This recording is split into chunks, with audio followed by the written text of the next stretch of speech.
how to check the storage space on your Android phone and see what's taking up your storage. Let's get started. First, open the Settings app on your phone.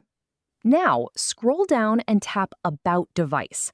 On some Android phones, you may find the storage information directly under Storage instead.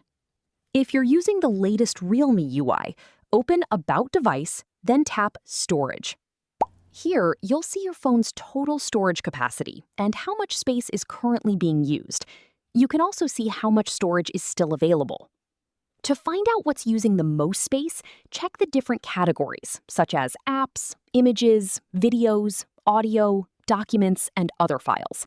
This makes it easy to identify which files are taking up the most storage. If your storage is almost full, you can remove unnecessary apps or large files to free up some space. And that's it. That's how you can quickly check storage usage and available space on your Android phone.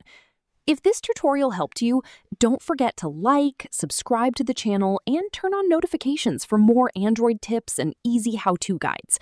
Thanks for watching, and I'll see you in the next video.